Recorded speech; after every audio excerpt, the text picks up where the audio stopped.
بسم اللہ الرحمن الرحیم نحمده ونصلی علی رسولہ الکریم اما بعد۔ عید الفطر کے مبارک موقع پر یہ مناسب معلوم ہوتا ہے کہ عید کی نماز کی ترکیب، اس کی نیت،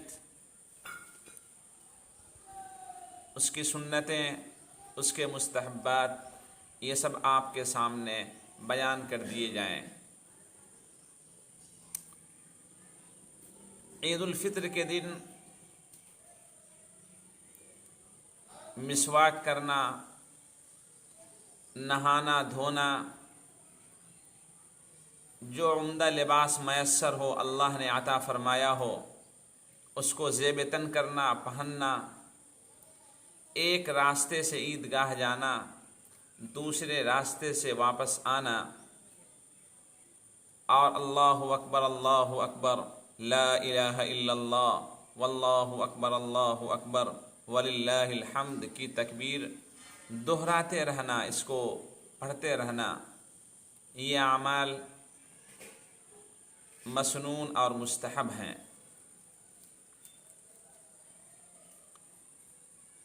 عید کی نماز کی ترتیب یہ ہے، اس کی ترکیب یہ ہے کہ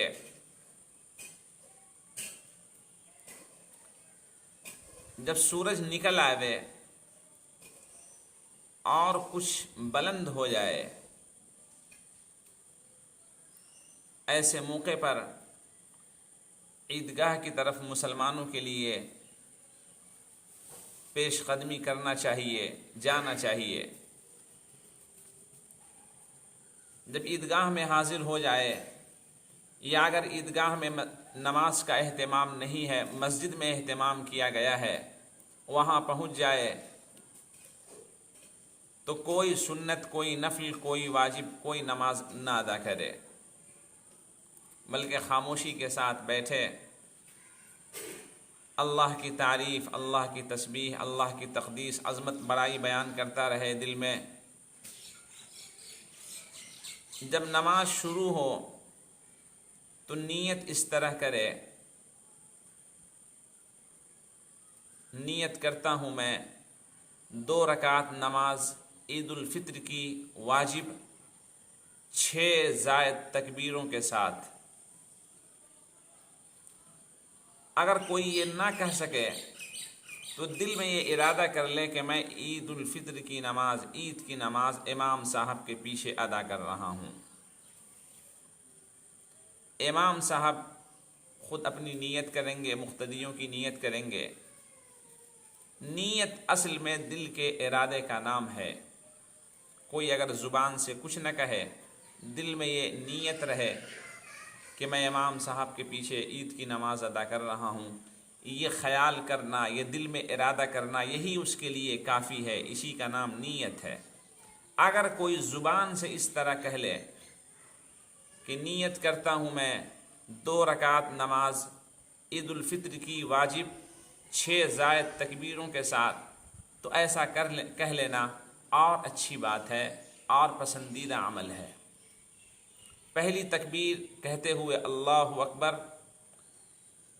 کہے اور ہاتھ باندھ لے، ثنا پڑھے، سبحانک اللہم وبحمدک وتبارک اسمک وتعالی جدک ولا الہ غیرک۔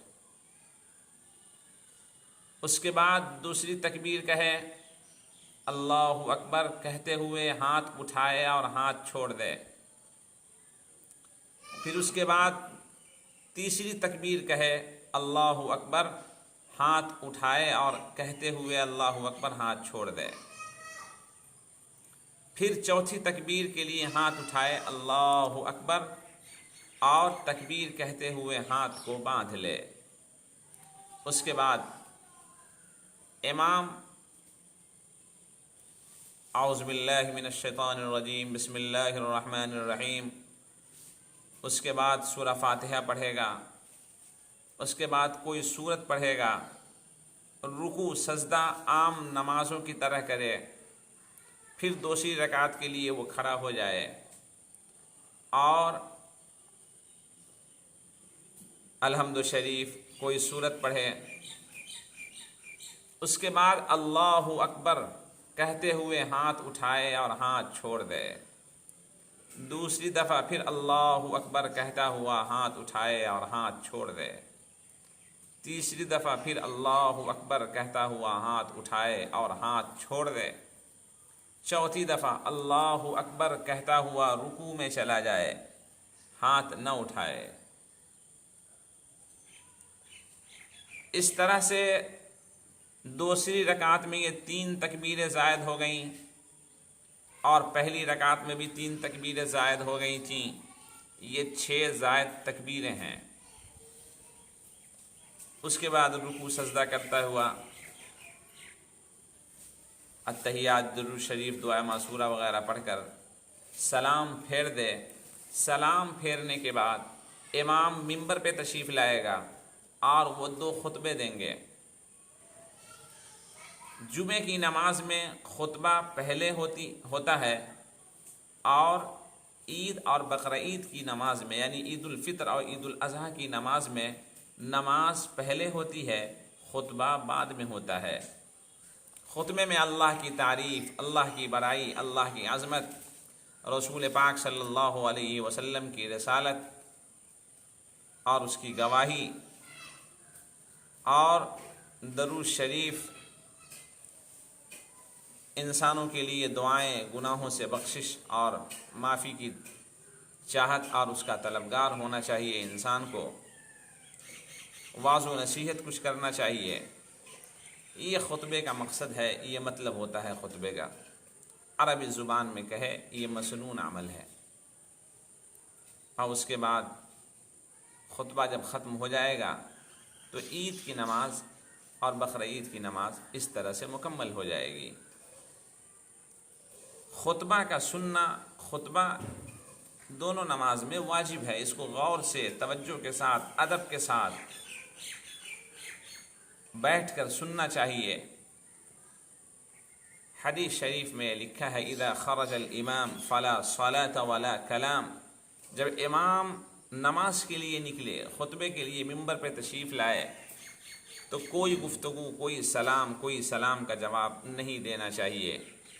اسی طرح عید اور بقرہ عید کی نماز میں جب امام خطبے کے لیے آوے تو آپس میں کوئی آدمی کسی طرح کی کوئی گفتگو نہ کرے، بلکہ امام کی باتوں کو توجہ کے ساتھ سنے۔ اور بہتر یہ ہے کہ امام جو بات خطبے میں کہے وہ مقتدی کو پہلے سمجھا دے، بجھا دے کہ یہ بات گویا خطبے میں کہی جانے والی ہے، تاکہ لوگ توجہ کے ساتھ خطبے کو ادب کے ساتھ سنیں۔ خطبے کے بعد بہت سارے لوگ ایک غلط فہمی کے شکار ہیں، اور وہ یہ ہے گلے ملنا، ہاتھ کا مصافحہ کرنا، اس کو ضروری اور واجب سمجھتے ہیں۔ میرے بزرگوں اور دوستوں، خطبے کے بعد مصافحہ کرنا، گلے ملنا یہ واجب نہیں ہے، یہ خوشی کا ایک طریقہ ہے، خوشی کا ایک اظہار ہے، اس کو فرض اور واجب کا درجہ نہیں دینا چاہیے۔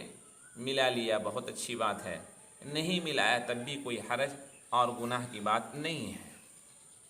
اس سے دل کو دوری نہیں بنا کر رکھنا چاہیے، بلکہ پیار محبت کے ساتھ ہر ایک کو، بڑے کو ادب کے ساتھ سلام ہے، معانقہ ہے، مصافحہ ہے، یہ سب کرے۔ نہ ہو سکے نہ کرے، چھوٹے بچے ہوں ان کو مبارکباد دے، خوشیوں کا اظہار کرے، ایک دوسرے کی خوشی میں شریک ہو، مبارکباد پیش کرے، تاکہ عید کے مطلب جو خوشی کے ہوتے ہیں اور شکرانے کے طور پر جو یہ نماز ادا کی جاتی ہے، اللہ تبارک و تعالی ہمارے اس شکرانے پہ اور مزید نعمتوں سے ہمیں نوازے۔ اس لیے کہ قرآن پاک میں لکھا ہے لَإِن شَكَرْتُمْ لَأَزِيدَنَّكُمْ، اگر تم شکر ادا کرو گے میں تمہیں بہت زیادہ عطا کروں گا۔ تو ہم جتنا اللہ کا شکر ادا کریں گے، اللہ تبارک و تعالی ہمیں اپنی نعمتوں سے اور اپنی روزی سے، ہمیں ترقیوں سے نوازتا رہے گا، مالا مال کرتا رہے گا۔ اللہ تبارک و تعالی ہم سب کو کہنے کے ساتھ عمل کی توفیق نصیب فرمائے، اور ہم سب کے نماز، روزے، تراویح، نیک عبادات اللہ اس کے فضل و کرم سے اس کے صدقے طفیل قبول فرما لے۔ وآخر دعوانا ان الحمد للہ رب العالمین۔